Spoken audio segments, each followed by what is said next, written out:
अभी हाल ही में उत्तर प्रदेश लोक सेवा आयोग के द्वारा राजकीय डिग्री कॉलेज के लिए असिस्टेंट प्रोफेसर की परीक्षा आयोजित कराई गई थी। इस परीक्षा में शामिल हुए ऐसे अभ्यर्थी जिनका विषय अर्थशास्त्र था, उसमें से कई सारे अभ्यर्थियों के मन में एक सवाल चल रहा है कि कट ऑफ कितनी जाएगी।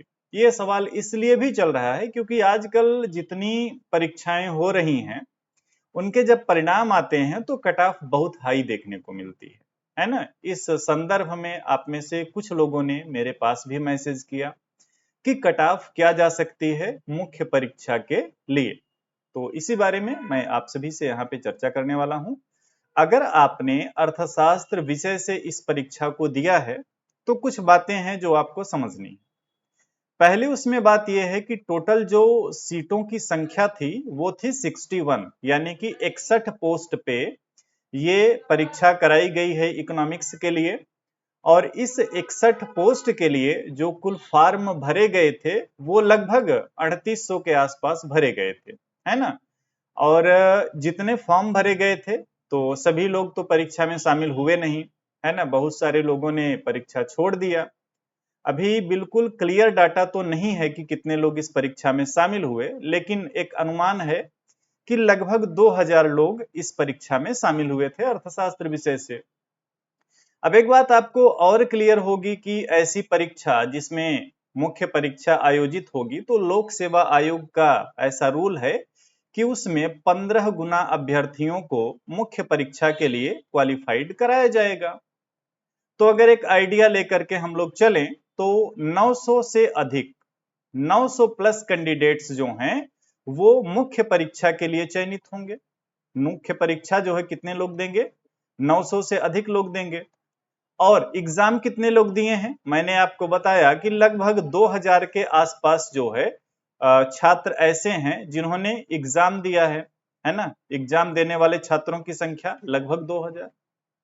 तो आप ये कह सकते हो कि 2 गुना से थोड़ा ज्यादा, 2 गुना से थोड़ा ज्यादा लोग हैं जो मुख्य परीक्षा देंगे। अब बात करते हैं कट ऑफ कितनी जाएगी। बहुत सारे लोगों ने इस परीक्षा में अच्छा स्कोर किया। किसी ने 105 किया नेगेटिव हटाने के बाद, किसी ने 95 किया। अलग अलग टाइप के हमारे पास मैसेज आए हैं लोगों के। उन सभी को देखने के बाद, प्रश्न पत्र का स्टैंडर्ड देखने के बाद और आयोग के इस नियम को समझने के बाद मैं इस निष्कर्ष पे पहुंचा हूं कि इस परीक्षा में, यानी कि जीडीसी असिस्टेंट प्रोफेसर में इकोनॉमिक्स सब्जेक्ट के लिए, ध्यान से सुनिएगा, जो कट ऑफ रहने वाली है मेरे अनुसार, है ना, जो मेरा अनुमान कहता है कि इकोनॉमिक्स में जो कट ऑफ रहने वाली है यूआर कैंडिडेट की, वो 75 क्वेश्चन के आसपास रहेगी। इसमें आप +- 2 लगा सकते हो। तो अगर आप यूआर कैंडिडेट हैं और आपका स्कोर जो है वो 75 के आसपास बन रहा है तो आप निश्चिंत होकर के मुख्य परीक्षा की तैयारी करें। बहुत ज्यादा कट ऑफ इसमें नहीं जाने वाली है, ठीक है। बिल्कुल ना डरिए कि कट ऑफ बहुत ज्यादा जाएगी, ऐसा नहीं होने वाला है। अगर आप यूआर कैंडिडेट हैं, 75 +- 2 के आसपास आपका स्कोर आ रहा है निगेटिव हटाने के बाद, तो आप मुख्य परीक्षा की तैयारी करिए। अब ओबीसी कैटेगरी की बात करें तो एक चीज आप देख रहे होंगे कि ओबीसी की कट ऑफ जो है वो आजकल पहले स्टेज में या तो यूआर के आसपास रह रही है या तो उससे एक दो क्वेश्चन ऊपर ही चली जा रही है। तो ओबीसी कैंडिडेट्स के लिए भी मेरा अनुमान यही है कि अगर आप भी जो है 75 +- 2 के आसपास हैं तो आप भी तैयारी करें मुख्य परीक्षा के लिए। इसी प्रकार से जैसे एससी कैटेगरी की बात करेंगे तो मुझे लगता है कि अगर आप 70 +- 2 हैं तो आप मुख्य परीक्षा के लिए तैयारी करें, ठीक है। एसटी पे आ जाएं तो थोड़ा सा इसमें और 2 क्वेश्चन कम कर दें।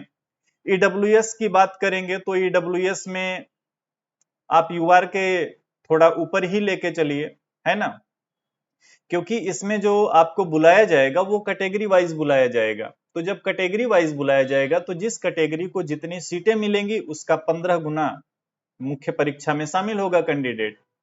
तो एक जो आइडियल स्कोर है मेरे हिसाब से कि अगर आप 75 +- 2 पे हैं, अगर आप यूआर कैंडिडेट हैं, तो निश्चिंत होकर के आप मुख्य परीक्षा की तैयारी करें। कट ऑफ बहुत ज्यादा नहीं जाने वाली है।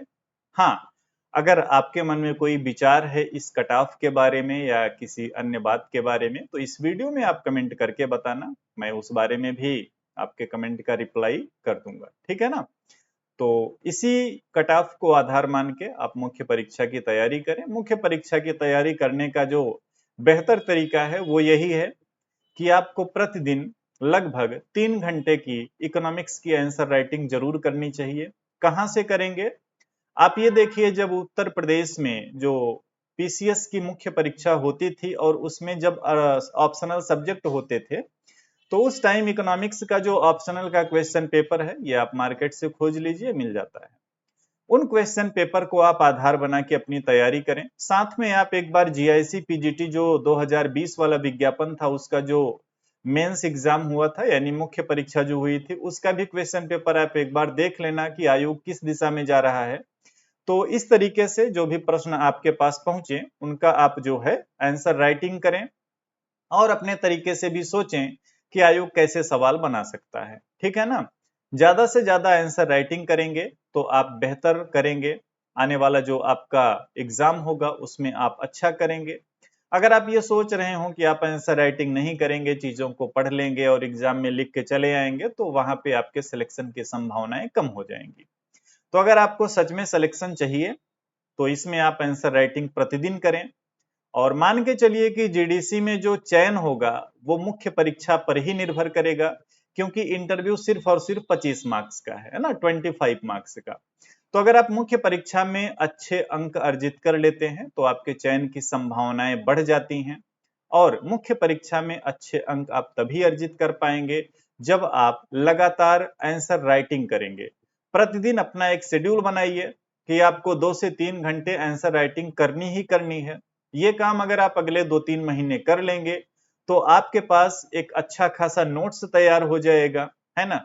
आयोग ने जो आपको मॉडल दिया है कि कितने वर्ड्स में कितने क्वेश्चंस को लिखना है, उस तरीके से आप अपना आंसर राइटिंग करिएगा। कोई टॉपिक आप लीजिए, उतने वर्ड में उसको लिखने का प्रयास करिए। ऐसे अगर आप 2 से 3 महीने तरीका अपना लेंगे तो आपके पास काफी ज्यादा मटेरियल हो जाएगा और आपके लिखने की हैबिट इतनी अच्छी हो जाएगी कि परीक्षा जो होगी उसमें आप बेहतर करेंगे और बेहतर अंक अर्जित करेंगे, और बेहतर अंक अर्जित करने के साथ फिर आप इंटरव्यू देंगे। और इंटरव्यू 25 मार्क्स का है, तो उसमें भी अगर आप अच्छा कर ले जाते हैं तो आपके चयन की संभावनाएं जो है वो काफी हद तक बढ़ जाएंगी।